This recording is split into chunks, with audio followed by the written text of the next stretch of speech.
ഇന്ന് ഞായറാഴ്ച ദിവസം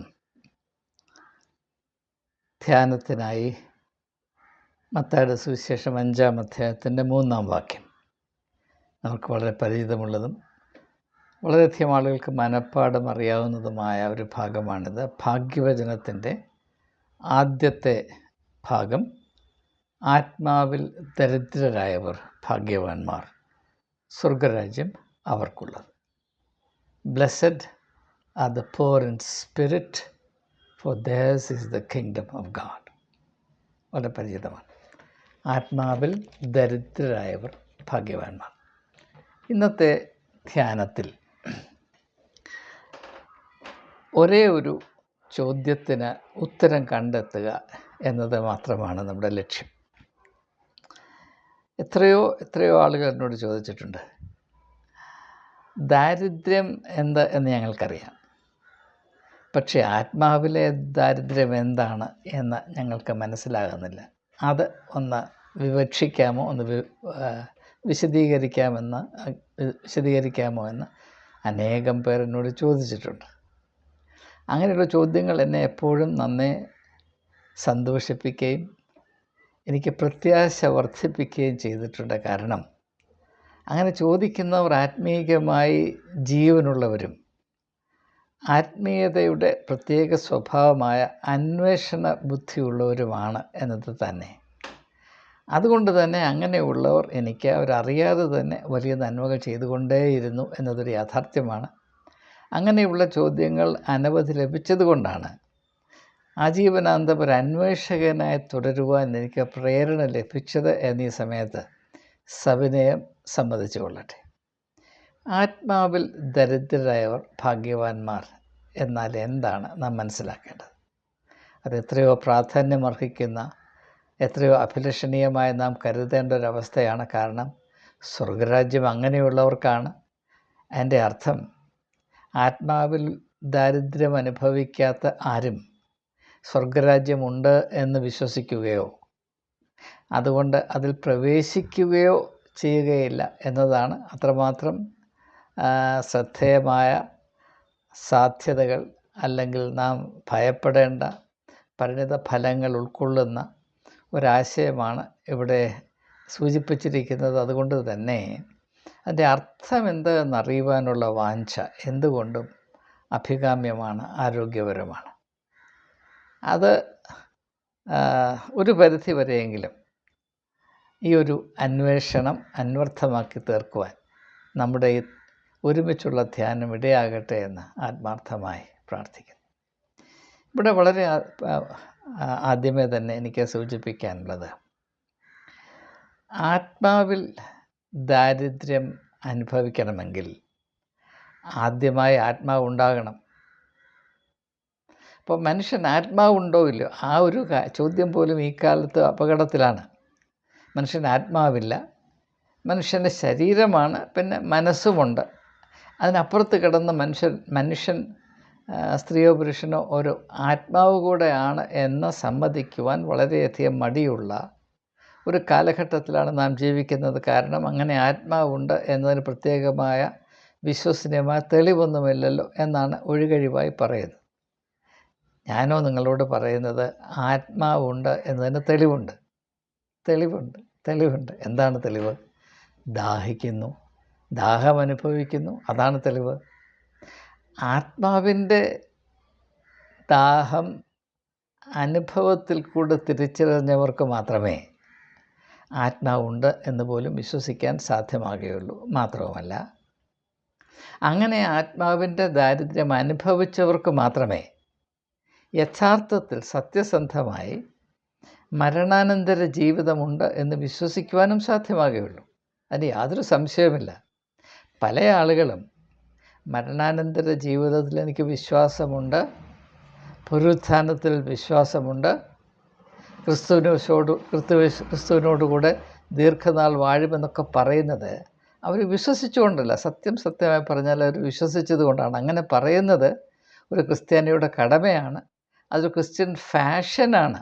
അപ്പം പെന്തക്കോസ്തുകാരുടെ ഇടയിൽ മറുഭാഷ പറയുന്ന പോലെ തന്നെ പൊതുവായ ക്രിസ്ത്യാനികളുടെ ഇടയിൽ, നാമധേയ ക്രിസ്ത്യാനികളുടെ ഇടയിൽ മരണാനന്തര ജീവിതമുണ്ട് എന്ന് ഞാൻ വിശ്വസിക്കുന്നു എന്ന് പറയുന്നത് ഒരു ഫാഷനാണ്.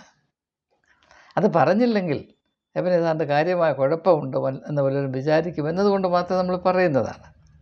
കാരണം അങ്ങനെ പറയുന്നതിനനുസരിച്ച് അന്വേഷിക്കുകയോ യാഥാർത്ഥ്യങ്ങളെ മനസ്സിലാക്കാൻ ശ്രമിക്കുകയോ ജീവിതത്തെ ക്രമീകരിക്കുകയോ ചെയ്യുന്ന യാതൊരു ലാഞ്ചയുമില്ല എങ്കിൽ പിന്നെ അങ്ങനെ വിശ്വസിച്ചു എന്ന് പറയുന്നതിനകത്ത് എന്താണ് അർത്ഥം? അങ്ങനെ വിശ്വസിക്കുന്നവർ നന്നേ കുറവാണ്. മരണാനന്തര ജീവിതമുണ്ട് എന്ന് വിശ്വസിക്കുന്നവർ വളരെ വളരെ വിരളമാണ്. സത്യസന്ധമായി വിശ്വസിക്കാമെന്ന് അവകാശപ്പെടുമെന്നല്ലാതെ അങ്ങനെ വിശ്വസിക്കുന്നവർ നന്നേ കുറവാണ്. അതുകൊണ്ടാണ് ഞാൻ മുമ്പ് 3-4 വീഡിയോകളിൽ സൂചിപ്പിച്ചതുപോലെ വാർദ്ധക്യത്തോടടുത്ത് വരുമ്പോൾ ബഹുഭൂരിപക്ഷം ക്രിസ്തീയ വിശ്വാസികളും ഒരു അനിശ്ചിതാവസ്ഥയിലേക്ക് പ്രവേശിക്കുകയും അതിൻ്റെ അങ്കലാപ്പ് അനുദിനം വർദ്ധിച്ചു വരുന്നതായി അവർക്ക് തോന്നുകയും ചെയ്യുന്നത് എന്ന സമയത്ത് അന്ന് സൂചിപ്പിക്കുക മാത്രമാണ്. വളരെയധികം കാര്യങ്ങൾ ഇതിനെപ്പറ്റി പറയേണ്ടതുണ്ട്. പക്ഷേ അത് പ്രധാന അന്വേഷണ ദിശയല്ലാത്തതുകൊണ്ട് ഞാൻ തൽക്കാലം അവിടേക്ക് സഞ്ചരിക്കുവാൻ താല്പര്യപ്പെടുന്നില്ല. അപ്പോൾ ആത്മാവിൻ്റെ ദാരിദ്ര്യം എന്ത് എന്ന് മനസ്സിലാക്കുകയും ആത്മാവിൻ്റെ ദാരിദ്ര്യം അനുഭവിക്കുകയും ചെയ്യുന്നത് എത്രമാത്രം കാതലായ നിർണായകരമായ ഒരു അവസ്ഥയാണ് എന്ന് തിരിച്ചറിയാൻ വേണ്ടി മാത്രം ഞാൻ ഇത്രമാത്രം സൂചിപ്പിച്ചു എന്നതേ ഉള്ളൂ. ഇനി എന്താണ് ആത്മാവിൻ്റെ ദാരിദ്ര്യം? നമുക്ക് ശാരീരികമായ ദാരിദ്ര്യം അറിയാം, മാനസികമായ ദാരിദ്ര്യവും അറിയാം. ഇപ്പം ശാരീരികമായ ദാരിദ്ര്യം ഉണ്ണാനും ഉടുക്കാനും അഭയം പ്രാപിപ്പാനും ഉപാധികളില്ലെങ്കിൽ നമ്മൾ ദരിദ്രരാണ്. വിശക്കുന്നു, ആഹാരമില്ല, നഗ്നനാണ്, ഉടുക്കാനൊന്നുമില്ല, രാത്രിയായി രാപ്പാക്കാൻ തലയ്ക്ക് മീതെ കൂരയില്ല, മനുഷ്യപുത്രന് തല ചായ്ക്കാൻ ഇടമില്ല. അപ്പോൾ ഇത് ദാരിദ്ര്യമാണ്. അങ്ങനെയൊരു ദാരിദ്ര്യമുണ്ട് എന്ന് നമുക്ക് തിരിച്ചറിയാൻ കാരണം നമ്മുടെ ശരീരം ഒരു യാഥാർത്ഥ്യമാണ് എന്നത് നാം വിശ്വസിക്കുന്നു. അതിനെപ്പറ്റി നമുക്ക് വലിയ സംശയമോ വിവാദമോ ഒന്നുമില്ല. എന്നാൽ അതിനേക്കാൾ വളരെ കുറഞ്ഞ തോതിലാണ് മനുഷ്യന് മനസ്സിൻ്റെ ദാഹം, മനസ്സിൻ്റെ ദാരിദ്ര്യം ഉണ്ട് എന്ന് തിരിച്ചറിയാൻ ആളുകൾ കൂട്ടാക്കുന്നത്. വളരെ ഇപ്പോൾ ശരീരത്തിന് ദാരിദ്ര്യമുണ്ട് എന്ന് എല്ലാവരും തിരിച്ചറിയുമ്പോൾ എല്ലാവരും ആ ദാരിദ്ര്യം അനുഭവിക്കുന്നില്ല എങ്കിൽ പോലും അങ്ങനെ ഉണ്ട് എന്ന് സമ്മതിക്കാൻ മടിയുള്ള ഒരു പ്രഭുവിനെയും ഈ ലോകത്തിൽ നിങ്ങൾക്ക് ഇലോൺ മസ്ക് പോലും പറയും ശാരീരികമായ ദാരിദ്ര്യമുണ്ട്, സമ്മതിക്കും. അപ്പോൾ അത് സാർവലൗകികമായി അംഗീകരിക്കപ്പെടുന്നൊരു യാഥാർത്ഥ്യമാണ്. എന്നാൽ മനസ്സിൻ്റെ ദാരിദ്ര്യമുണ്ടോ? പല ആളുകളും പരുങ്ങലിലൂടെ പറയും ഉണ്ട് ഉണ്ട് ഉണ്ട്. നിങ്ങളത് അനുഭവിച്ചിട്ടുണ്ടോ? ഉണ്ട് ഉണ്ട് ഉണ്ട്. നിങ്ങളതിനെപ്പറ്റി വല്ലതും ചെയ്തിട്ടുണ്ടോ എന്ന് ചോദിക്കും. കാരണം നമ്മൾ വളരെ, പ്രത്യേകിച്ച് ക്രിസ്ത്യാനികൾ ഈ കാലത്ത് വളരെയധികം അവഗണിക്കുന്ന ഒരു കാര്യമാണ് മനസ്സിൻ്റെ ദാരിദ്ര്യം. പിന്നല്ലേ ആത്മാവിൻ്റെ ദാരിദ്ര്യം. മനസ്സിൻ്റെ ദാരിദ്ര്യം എന്തുകൊണ്ടാണ് യേശു, ദൈവപുത്രനായ യേശു വചനമായി ലോകത്തിലേക്ക് വന്നത്? വചനം ദൈവത്തിൻ്റെ മനസ്സാണ് എന്ന് നാം പറയുന്നുണ്ട്. എങ്കിലും മനസ്സ് വേണ്ടതുപോലെ ഉപയോഗിക്കരുത്, മനസ്സിനകത്ത് നല്ല കാര്യം കയറരുത്, മനസ്സിനകത്ത് വെളിച്ചം കടക്കാൻ അനുവദിക്കരുത് എന്നാണ് നമ്മുടെ പൊതുവായ ധാരണ. പക്ഷേ യേശു പറയുന്നതോ, നിങ്ങളുടെ ഉള്ളിലുള്ള വെളിച്ചത്തെ നിങ്ങൾ എല്ലാറ്റിലും അധികമായി മാനിക്കുവിൻ, വിലമതിക്കുവിൻ. മത്തായിയുടെ സുവിശേഷം 5-ാം അധ്യായത്തിൻ്റെ 14, 15, 16 വാക്യങ്ങൾ. നമ്മൾക്കോ നേരെ മറിച്ചാണ്. കാരണം നമുക്ക് ലഭിച്ചിരിക്കുന്ന പരിശീലനം അങ്ങനെയാണ്. ചിന്തിക്കരുത്, അറിയരുത്, അന്വേഷിക്കരുത്, തലച്ചോറ് പ്രയോഗിക്കരുത്, പിടിവിട്ടു പോകും. ഞാൻ അനുഭവത്തിൽ കൂടെ നിങ്ങളോട് പറയട്ടെ. എൻ്റെ ജീവിതത്തിലെ ഒരു വലിയ അനുഗ്രഹം, ഞാൻ എപ്പോഴും മാനസികമായ ദാരിദ്ര്യത്തിലാണ് എന്നത് തന്നെയാണ്. സത്യമായി ഞാൻ നിങ്ങളോട് പറയുന്നു. എൻ്റെ മാനസികമായ ദാരിദ്ര്യം അനുദിനം വർദ്ധിച്ചുകൊണ്ടേയിരിക്കുകയാണ്. അതിനൊട്ടും കുറവ് വരുന്നില്ല. അതാണ് എന്നെ നിലനിർത്തുന്ന ഒരു വലിയ, എൻ്റെ മാനസികമായ ദാരിദ്ര്യമാണ് ഇന്നും ഞാൻ മാനസികമായി മരിച്ചു പോകാതെ എന്നെ സംരക്ഷിക്കുന്ന ഒരു വലിയ അനുഗ്രഹം എന്ന അനുഭവത്തിൽ കൂടെ ഞാൻ സാക്ഷീകരിക്കുകയാണ്. സത്യം. അതുപോലെ തന്നെ ആത്മാവിന് ദാരിദ്ര്യമുണ്ടോ? അതറിയാൻ കഴിയാത്തത് ലോകത്തിലെ ഏറ്റവും വലിയ ദാരിദ്ര്യമാണ് എന്നാണ് യേശു ഇവിടെ പറയുന്നത്. ആത്മാവിൽ ദരിദ്രരായവർ ഭാഗ്യവാന്മാർ, സ്വർഗരാജ്യം അവർക്കുള്ളത്. ഏറ്റവും വലിയ ദാരിദ്ര്യം എന്താണ്? സ്വർഗരാജ്യം ഇല്ലാതെ പോകുന്നതാണ് ഏറ്റവും വലിയ ദാരിദ്ര്യം. നിത്യത ഉൾക്കൊള്ളുന്ന ദാരിദ്ര്യം, ഈ ലോകത്തിലും നിത്യതയിലും ഒന്നുപോലെ നിൽക്കുന്ന ദാരിദ്ര്യം ആത്മാവിൻ്റെ ദാരിദ്ര്യമാണ്. ശരീരത്തിൻ്റെ ദാരിദ്ര്യം, മനസ്സിൻ്റെ ദാരിദ്ര്യം ഈ ലോകത്തിൽ മാത്രം അവസാനിക്കും. പക്ഷേ ആത്മാവിൻ്റെ ദാരിദ്ര്യമോ അത് നിത്യത വരെയും. അപ്പോൾ ആത്മാവിൻ്റെ ദാരിദ്ര്യം തിരിച്ചറിയുക എന്ന് പറഞ്ഞാൽ അർത്ഥം എന്താണ്? അതാണ് നാം ഇനി മനസ്സിലാക്കാൻ പോകുന്നത്. മനുഷ്യൻ്റെ ഒരു പ്രത്യേകത, മൃഗങ്ങൾക്കില്ലാതെ മനുഷ്യനുള്ള പ്രത്യേകത, ഏത് സാഹചര്യമെടുത്താലും അതിന് വിപരീതമായ അവസ്ഥ കൂടെ തിരിച്ചറിയുവാനുള്ള അവൻ്റെ കഴിവാണ്. ഉദാഹരണമായിട്ട് മൃഗങ്ങൾക്ക് അവർ മരിക്കും എന്നതിനെപ്പറ്റി എത്രമാത്രം ചിന്തയുണ്ട് എന്ന് എനിക്കറിയില്ല. ശാസ്ത്രം അതിനെപ്പറ്റി ഇന്ന് വരെ വേണ്ടതുപോലെ ഒന്നും തെളിയിച്ചിട്ടില്ല, വെളിപ്പെടുത്തിയിട്ടില്ല. മൃഗങ്ങൾ ജനിക്കുന്നു, എന്നാൽ അവർക്ക് മരണം സംഭവിക്കുമെന്നോ മരണാനന്തര ജീവിതമുണ്ടോ എന്നോ, മരണത്തെപ്പറ്റി ചിന്തിക്കാതെ, മരണത്തെപ്പറ്റി ബോധം വരാതെ എങ്ങനെയാണ് മരണാനന്തര ജീവിതത്തെപ്പറ്റി ചിന്തിക്കുന്നത്? അതുകൊണ്ട് തന്നെ മൃഗങ്ങൾക്ക് മതമില്ല. കാരണം എന്താണ്? അവർക്ക് മരണത്തെപ്പറ്റിയുള്ള ധാരണയില്ല. മനുഷ്യന് മതബോധം ഉണ്ടാകുന്നതിൻ്റെ പ്രധാനപ്പെട്ട കാരണം മതത്തെപ്പറ്റിയുള്ള അവൻ്റെ ചിന്തയും ബോധവും ഭീതിയും ഒക്കെയാണ്. അങ്ങനെ മരണത്തെപ്പറ്റി ചിന്തിക്കുമ്പോൾ മാത്രമേ മരണാനന്തരം എന്തെങ്കിലും ഉണ്ടോ എന്ന് അന്വേഷിക്കാൻ സാധ്യമാകൂ. ഇതൊക്കെ തികച്ചും ലളിതമായ യുക്തി മാത്രമാണ് ഞാനീ പറയുന്നത്, അല്ല റോക്കറ്റ് സയൻസ് അല്ല ഞാനീ പറയുന്നത്.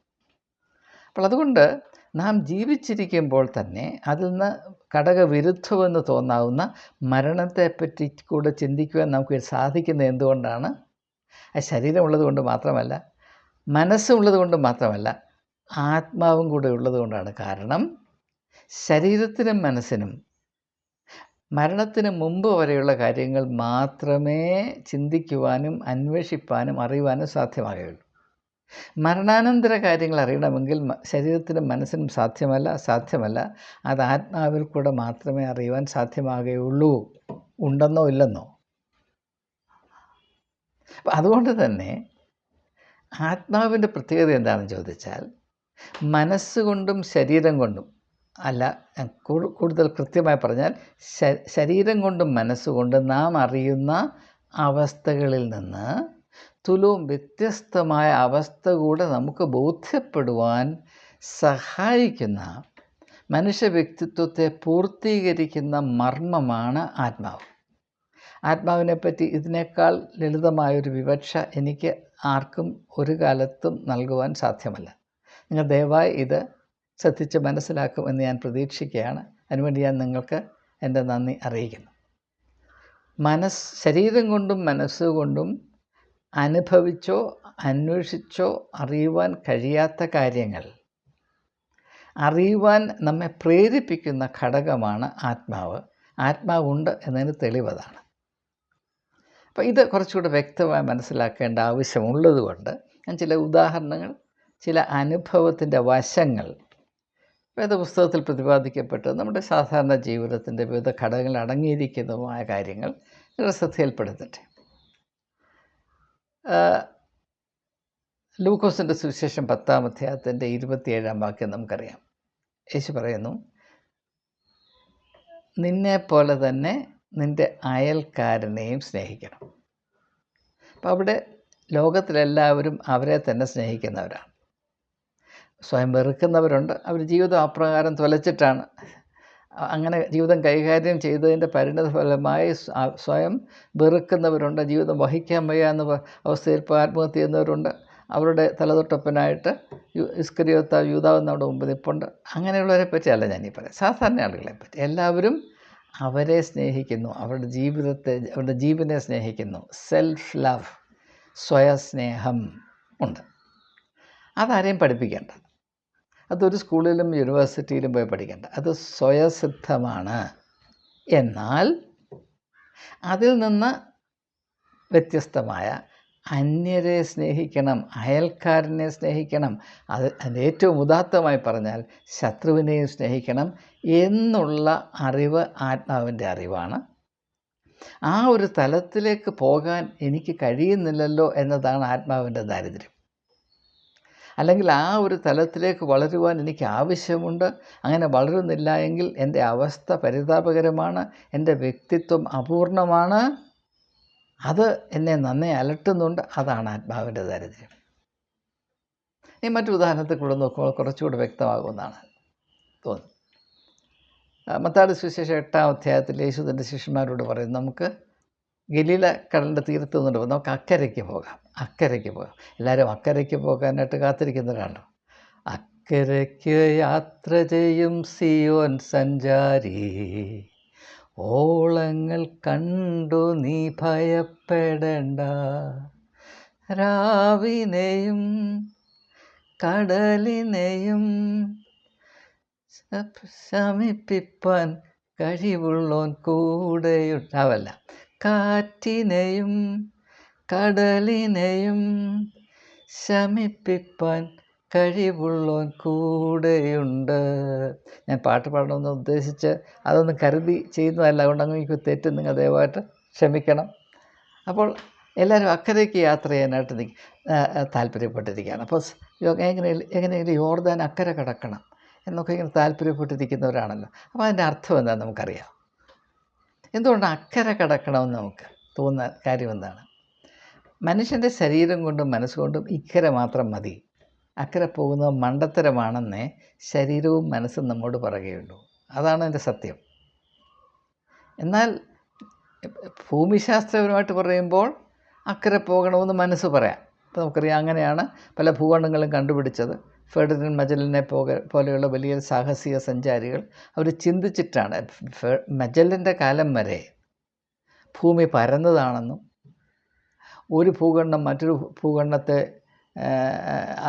മുട്ടാതെ വണ്ണം അതിൻ്റെ അതിർവരമ്പായിട്ടാണ് സമുദ്രം സ്ഥിതി എന്നൊക്കെ ആൾ വിശ്വസിച്ചിരുന്നു. അദ്ദേഹം ചിന്തിച്ചപ്പോൾ സമുദ്രങ്ങൾ ഈ വൻകരകളെ ഘടിപ്പിക്കുന്ന പാലമാണെന്ന് അദ്ദേഹത്തിന് മനസ്സിലാക്കിയത് കൊണ്ടാണ് യാത്ര ചെയ്തത്. അപ്പോൾ മനസ്സുകൊണ്ടാണ് യാത്ര, ഭൂമിയിൽ ശരീരം കൊണ്ടല്ല യാത്ര. ശരീരം കൊണ്ട് അധികം സഞ്ചരിക്കാനൊക്കില്ല. മനസ്സുകൊണ്ടുള്ള യാത്രയാണ് വലിയ വലിയ അത്ഭുതമായ കാര്യങ്ങൾ കണ്ടുപിടിക്കാനിടയായത്. അതിൽ തന്നെ വിഷയമാണ് ഞാൻ കൂടുതലായി പറയുന്നത്. എന്നാൽ യോർദാനക്കരെ പോകുക എന്ന് പറഞ്ഞാൽ നിങ്ങൾക്കറിയാം, അത് ആ യാത്രയല്ല. അപ്പോൾ അങ്ങനെ ഒരു യാത്രയുണ്ട്, മറ്റ് മറുകരയുണ്ട് എന്നത് ആത്മാവിൻ്റെ അറിവാണ്. മാത്രവുമല്ല ഈ ഭൂമിയുടെ പരപ്പിൽ പോലും മനുഷ്യൻ ചില വരകൾ വരച്ചിട്ടുണ്ട്, ചില മതിലുകൾ സൃഷ്ടിച്ചിട്ടുണ്ട്. ആ മതിലിനപ്പുറത്ത് പോകരുത് എന്ന് ശരീരവും മനസ്സും നിർബന്ധിക്കുമ്പോൾ അപ്പുറത്ത് പോയേ മതിയാകൂ. അങ്ങനെ പോകാൻ എനിക്ക് കഴിഞ്ഞില്ല, എനിക്ക് സ്വാതന്ത്ര്യമില്ല, ധൈര്യമില്ലെങ്കിൽ ഞാൻ ആത്മാവിൽ ദരിദ്രരാണെന്ന് തിരിച്ചറിയുന്നൊരവസ്ഥയില്ലേ? ആ അവസ്ഥയുടെ വ്യക്തിത്വമാണ് യേശുവിൻ്റേത്. അതുകൊണ്ടാണ് ശമര്യക്കാരുടെ നാട്ടിലേക്ക് കടന്നു ചെന്നത്. അത് ആത്മാവിൻ്റെ ദാരിദ്ര്യമുള്ളവൻ മാത്രം ചെയ്യുന്ന ഒരു പണിയാണ്. എനിക്കങ്ങനെ ഒരു അനുഭവം ഉണ്ടായി. 1999 റഹാം സ്റ്റെയിൻസും അദ്ദേഹത്തിൻ്റെ 2 മക്കളും മനോഹർപൂരിൽ വെച്ച് കൊല്ലപ്പെട്ടപ്പോൾ അന്ന് അന്തരീക്ഷം ഭീകരമാണ്, ഏത് സമയത്തും എന്ത് സംഭവിക്കാം, അവിടെ പോയാൽ ജീവനോടെ തിരിച്ചു വരികയില്ല എന്ന് എല്ലാവരും പേടിച്ച് വിറച്ച് നിൽക്കുമ്പോൾ എൻ്റെ മനസ്സിൻ്റെ ഉള്ളിൽ ഉരുകി. എന്നോട് പറഞ്ഞു, നീ അവിടെ പോകണം. ഞാൻ പല ക്രിസ്തീയ നേതാക്കന്മാരോട്, പല ബിഷപ്പന്മാരും ആർച്ച് ബിഷപ്പന്മാരോട് ഇത് പറഞ്ഞപ്പോൾ അവരൊക്കെ പറഞ്ഞു, പോയാൽ ജീവനോടെ തിരിച്ചു വരുമെന്നതിന് വല്ല ഗ്യാരണ്ടി ഉണ്ടെന്ന് ചോദിച്ചു. ഞാൻ പറഞ്ഞു, ഒരു ഗ്യാരണ്ടിയുമില്ല, എന്നാൽ ഞങ്ങളെ കൊണ്ടൊക്കില്ല. ഞാൻ സ്വാമി അഗ്നിവിഷ്ണുവിനോട് ചോദ്യം പറഞ്ഞു, ഫാൻറ്റാസ്റ്റിക്. അങ്ങനെ ഞങ്ങൾ മറ്റ് ഒരു 50-52 പേരെ കൂടെ കൂട്ടി ഞങ്ങളവിടെ പോയി. ആ ഒരു യാത്രയുടെ അനുഭവം അവിസ്മരണീയമാണ്. ഞാൻ കൂടുതലായി വിവരിക്കുന്നില്ല. അപ്പോൾ ഇത് അനുഭവത്തിൽ കൂടെയാണ് ഇങ്ങനെയുള്ള കാര്യങ്ങൾ മനസ്സിലാകുന്നത്. അപ്പോൾ അത് ആത്മാവിൻ്റെ ദാരിദ്ര്യമാണ്. അക്കരയ്ക്ക് പോകണം. അതുപോലെ തന്നെ യേശു ഒരു ഉപമ പഠിപ്പിക്കുന്നുണ്ടല്ലോ. എനിക്ക് വളരെ ഇഷ്ടമുള്ളൊരു ഉപമയാണ് കടുകുമണിയുടെ ഉപമ. ഒരു ചെറിയ കടുകുമണി വീണ് പൊട്ടി മുളച്ചിട്ട് അത് വളർന്ന് ആകാശത്തിലെ പറവുകൾക്ക് കൂട് വെക്കത്തക്കവണ്ണമുള്ള വളർച്ച പ്രാപിക്കുന്നു എന്ന് പറയുമ്പോൾ അത് ആത്മാവിൻ്റെ ദാരിദ്ര്യത്തെ സൂചിപ്പിക്കുകയാണ്. എനിക്കങ്ങനെ വളരാൻ കഴിയുന്നില്ലല്ലോ എന്നാരെങ്കിലും യഥാർത്ഥത്തിൽ എന്താണ് ഉള്ളുരുകി ചിന്തിച്ചാൽ അവനിൽ ആത്മീയമായ ദാരിദ്ര്യമുണ്ട്. അല്ലെങ്കിൽ ഞാൻ എല്ലാറ്റിനും മതിയായവനാണ്. ലൂക്കോസിൻ്റെ സുവിശേഷം 12-ാം അധ്യായത്തിൽ യേശു പഠിപ്പിക്കുന്ന ആ ധനികനായ മൂഢൻ്റെ ഉപമയില്ലേ, ധാന്യം ഒക്കെ വർദ്ധിച്ച് വലിയ കൊയ്ത്തൊക്കെ കിട്ടിയപ്പോൾ ധാന്യപ്പുര പുതുക്കിപ്പണിത് തിന്നാനും കുടിക്കാനും എല്ലാം ഉണ്ട്, ഇനി ആസ്വദിക്കുക എന്ന് പറഞ്ഞ് അവൻ ആത്മാവിൻ്റെ ദാരിദ്ര്യം ഒരിക്കലും അറിയാൻ വയ്യാത്തവനാണ്. അതിൻ്റെ ഫലമായി അന്ന് രാത്രി അവൻ മരിച്ചുപോയെന്ന് യേശു പറയുകയാണ്. അപ്പോൾ അങ്ങനെ കടുകുമണിയിൽ ആത്മാവിൻ്റെ ദാരിദ്ര്യം കണ്ട ഒരു യേശു, ലോകത്തിലെ ഏറ്റവും വലിയ അത്ഭുതം അതാണ്. എന്നെ സംബന്ധിച്ചിടത്തോളം ലോകത്തിലെ ഏറ്റവും വലിയ അത്ഭുതം അത് തന്നെയാണ്. അപ്പോൾ നാം ശരീരം കൊണ്ടും മനസ്സുകൊണ്ടും ഇവിടെ എൻ്റെ സ്ഥലത്ത് മാത്രം നിൽക്കുമ്പോൾ ആത്മാവ് അങ്ങ് ദൂരെ പോകുവാൻ, ശരീരം കൊണ്ടും മനസ്സുകൊണ്ടും നീ ഒരു CSIക്കാരനും കത്തോലിക്കനും മാർത്തമാക്കാരനും യാക്കോബക്കാരനും ഓർത്തഡോക്സുകാരനുമായിട്ട് നിൽക്കുമ്പോൾ നിൻ്റെ ആത്മാവ് നിൻ്റെ ഉള്ളിലൊരു വലിയ ദാരിദ്ര്യം അനുഭവിക്കുന്നില്ല എങ്കിൽ നിൻ്റെ കാര്യം പോക്കാണ്. ഇതാണ് എനിക്ക് പറയാനുള്ളത്. നീ നമുക്ക് കുറച്ചുകൂടി നോക്കുമ്പോൾ നമുക്കറിയാം, എല്ലാവർക്കും എവിടെയെങ്കിലും ഒരിടം കിട്ടണമെന്ന് താല്പര്യമുണ്ട്, ഒരു അംഗത്വം. എന്നെ ആരെങ്കിലും ഒന്ന് സ്വീകരിക്കണം, അല്ലേ? ഞാൻ ഇന്ന സഭയുടെ അംഗമാണ്, ഞാൻ ഇന്ന കുടുംബത്തിലെ അംഗമാണ്, ഞാൻ ഇന്ന പാർട്ടിയിലെ അംഗമാണ്, ഇന്ന ക്ലബിലെ അംഗമാണ് ഒക്കെ പറയുമ്പോൾ നമുക്കൊരാശ്വാസമാണ്. അത് മനുഷ്യൻ്റെ ആവശ്യം തന്നെയാണ്. പക്ഷേ അങ്ങനെ ആയിരിക്കുമ്പോഴും ഞാൻ അനാഥനാണ്, ഞാൻ പാർപ്പിടമില്ലാത്തവനാണ് എന്നുകൂടെ അറിയുന്നവനാണ് ആത്മാവിലെ ദാരിദ്ര്യം. അതാണ് യേശു തന്നെ പറ്റി പറഞ്ഞത്. മനുഷ്യപുത്രന് തലചായ്ക്കാൻ ഇടമില്ല. ഞാൻ ഈ നല്ല കെട്ടിടത്തിൽ താമസിക്കുമ്പോഴും, ഞാൻ നല്ല വസ്ത്രം ധരിക്കുമ്പോഴും, ഞാൻ വളരെ സുരക്ഷിതത്വത്തിൽ ജീവിക്കുമ്പോഴും മനുഷ്യപുത്രൻ എപ്പോഴും തലചായ്ക്കാൻ ഇടമില്ലാതെ ഈ ഭൂമിയുടെ പരപ്പിലുണ്ട്. മനുഷ്യൻ്റെ അവസ്ഥ ഇതാണ്. അതിനെനിക്ക് ഏതെങ്കിലും വിധത്തിൽ ആ യാഥാർത്ഥ്യത്തെ ഉൾക്കൊണ്ടുകൊണ്ട് എനിക്ക് ഏതെങ്കിലും ഒരു കാര്യം, ഒരു വിരലനക്കാൻ എനിക്ക് സാധിക്കുമോ എന്ന വാഞ്ചയാണ്. അത് ചെയ്യാൻ ഒക്കുന്നില്ലല്ലോ വേണ്ടതുപോലെ ചെയ്യാൻ ഒക്കുന്നില്ലല്ലോ എന്ന വലിയ ഉള്ളിലെ ഞരക്കമാണ് ആത്മാവിൻ്റെ ദാരിദ്ര്യം. അപ്പോൾ ഉള്ളിലായിരിക്കുമ്പോൾ തന്നെ വെളിയിലായിത്തീരുക. Insider and outsider at the same time. യേശു അങ്ങനെ ആയിരുന്നുവല്ലോ. അവൻ യഹൂദന്മാരുടെ മധ്യത്തിൽ ജീവിച്ചു, എന്നാൽ അവൻ യഹൂദന്മാരുടെ വെളിയിലായിരുന്നു. അവൻ സ്വന്തമായവരുടെ ഇടയിലേക്ക് വന്നു, സ്വന്തമായവരോ അവനെ കൈക്കൊണ്ടില്ല. യോഹന്നാന്റെ സുവിശേഷം 1-ാം അധ്യായത്തിലെ 11-ാം വാക്യം. അത് ഒരു നഷ്ടമല്ല, അതൊരു വലിയ അനുഗ്രഹമാക്കി തീർക്കുവാനുള്ള വ്യക്തിത്വത്തിൻ്റെ മാഹാത്മ്യം യേശുവിൽ ഉണ്ടായിരുന്നത് കൊണ്ട് യേശു പറഞ്ഞു, മനുഷ്യപുത്രൻ്റെ തലചായ്ക്കാൻ ഇടമില്ല. അതുകൊണ്ട് തന്നെ മനുഷ്യപുത്രൻ എല്ലാവർക്കും തലചായ്ക്കാനുള്ള വിശാലമായ മാറുള്ളവനായി മാറും എന്ന് യേശു നമ്മെ പഠിപ്പിച്ചു. അതാണ് ആത്മാവിൻ്റെ ദാരിദ്ര്യം. ഈ ദാരിദ്ര്യം നാം അനുഭവിക്കുന്നു എന്നത് ഒരു വലിയ ആത്മീയമായ സമ്പത്താണ്. ഈ ദാരിദ്ര്യമാണ് നമ്മുടെ സമ്പത്ത്. മറ്റൊരു ഉദാഹരണം കൂടെ പറയട്ടെ. ഇപ്പം നമുക്കറിയാം, എല്ലാവർക്കും കിട്ടിയാൽ കൊള്ളാവുന്നുണ്ട്. ലഭിക്കണം. ലഭിക്കുന്നത് അതിൽ തന്നെ ഒരു പ്രശ്നവുമില്ല. ലഭിക്കണം, ദൈവത്തിൻ്റെ അനുഗ്രഹങ്ങൾ പ്രാപിക്കണം. അതിന് ഭൗതികമായ രൂപവും ഉണ്ടാകും, യാതൊരു സംശയവുമില്ല. ദൈവാനുഗ്രഹം കൊണ്ട് ഭൗതികമായ സമ്പത്തുണ്ടാകും, ഭൗതികമായ നേട്ടമുണ്ടാകും, ഭൗതികമായ വിജയം കൈവരിക്കുമെന്നതിന് യാതൊരു സംശയവും എനിക്കില്ല. പക്ഷേ അതേ സമയം തന്നെ അത് മറ്റുള്ളവർക്ക് വേണ്ടി പ്രയോജനപ്പെടുത്തുവാനും, അതുകൊണ്ട് എവിടെയെങ്കിലും ഒരാശ്വാസം ആർക്കെങ്കിലും പ്രാപിക്കത്തക്കവണ്ണം ഉപയോഗിക്കാനുമുള്ള ആ ഒരു ദാരിദ്ര്യമാണ്, ആ ഉള്ള ദാഹവും വിശപ്പുമാണ് ആത്മാവിൻ്റെ ദാരിദ്ര്യം. നാം വളരണം, അത് നമ്മുടെ ആവശ്യമാണ്. വളരുന്നത് കൊണ്ട് മറ്റുള്ളവരുടെ വളർച്ചയ്ക്കുള്ള നിദാനം ഉള്ള കാരണം കൂടെ നാം ആയിത്തീരണം. അങ്ങനെ ആരുടെയെങ്കിലും ജീവിതത്തിൽ ഒരിക്കലെങ്കിലും നമുക്ക് പ്രവർത്തിക്കാൻ ഇടയായിട്ടുണ്ടെങ്കിൽ ആത്മാവിൻ്റെ ദാരിദ്ര്യം എന്താണെന്ന് നാം അനുഭവത്തിൽ കൂടെ അറിഞ്ഞവരാണ്. അങ്ങനെയുള്ളവർ ഭാഗ്യവാന്മാർ, യാതൊരു സംശയമില്ല. എന്നാൽ ഇതൊന്നുമില്ലാതെ ഇങ്ങനെയുള്ള എല്ലാ സാധ്യതകളുടെയും കണ്ണടച്ച് പാരമ്പര്യമായി നിശ്ചയിക്കപ്പെട്ടിരിക്കുന്ന ചില ആചാര അനുഷ്ഠാനങ്ങൾ മാത്രം എല്ലാ ഞായറാഴ്ചയും ഇങ്ങനെ യാന്ത്രികമായി ആവർത്തിക്കുന്നത് കൊണ്ട് ദൈവരാജ്യം കൈക്കലാക്കാമെന്ന് ജനങ്ങളെ പഠിപ്പിക്കുന്ന അല്പം പോലും ഒരു മുട്ടുസൂചിയുടെ ബുദ്ധിയില്ലാത്ത, സത്യമില്ലാത്ത പഠിപ്പീരാണ് ക്രിസ്ത്യാനികളുടെ ഇടയിൽ നിലനിൽക്കുന്നതെന്ന് പറയുമ്പോൾ വലിയ ദുഃഖമുണ്ട്. അതിൻ്റെ പരിണിത ഫലമാണ് പരട്ടകളായി നാം ആയിപ്പോയത്. നമ്മുടെ ഓരോരുത്തർ സംസാര രീതി, നമ്മുടെ സംസ്കാര ശൂന്യതയും, നമ്മുടെ ആവേശങ്ങളും, പൈശാചികമായ ആവേശങ്ങളും, പരസ്പരം വെറുക്കുന്നതിലുള്ള നമ്മുടെ ആ ചാതുര്യവും, നമ്മുടെ തൊലിക്കട്ടിയും ഒക്കെ കാണുമ്പോൾ നമ്മുടെ അവസ്ഥ എത്ര പരിതാപകരമാണ്. പക്ഷെ അതെങ്ങനെ സംഭവിച്ചു, അതിൻ്റെ മൂല കാരണം എന്താണെന്ന് നാം മനസ്സിലാക്കുന്നില്ല. മനസ്സിലാക്കാൻ ആരെങ്കിലും സഹായിച്ചാൽ അങ്ങനെയുള്ളവരുടെ നേരെ കോടാലിയും കൊണ്ട് വരുന്ന ഈ ഒരവസ്ഥയാണ്. ഇതിൻ്റെയൊക്കെ കാരണം ആത്മാവിൻ്റെ ദാരിദ്ര്യം എന്താണെന്നതിനെപ്പറ്റി അല്പം പോലും ബോധമില്ലാത്തത് കൊണ്ടാണ്. അതുകൊണ്ടാണ് ഭാഗ്യവചനങ്ങൾ ആരംഭിക്കുമ്പോൾ അതിൻ്റെ എല്ലാ അർത്ഥങ്ങളെയും ഉൾക്കൊള്ളുന്ന വിധത്തിലാണ് യേശു അത് സങ്കല്പിച്ചിട്ടുള്ളത്. ആത്മാവിൽ ദരിദ്രരായവർ ഭാഗ്യവാന്മാർ. ആ ദാരിദ്ര്യം നാം അനുഭവിക്കണം. നമുക്കറിയാം, ഈ ലോകത്തിൽ ഇപ്പോൾ നാം വിശപ്പ് ശാരീരികമായി അനുഭവിച്ചാൽ ആ വിശപ്പ് ശമിക്കുന്നതിന് വേണ്ടി നാം എഴുന്നേറ്റ് എന്തെങ്കിലും ചെയ്യും. കുറഞ്ഞ പക്ഷം കൂന്താലെടുത്ത് കിളക്കുകയെങ്കിലും ചെയ്യും.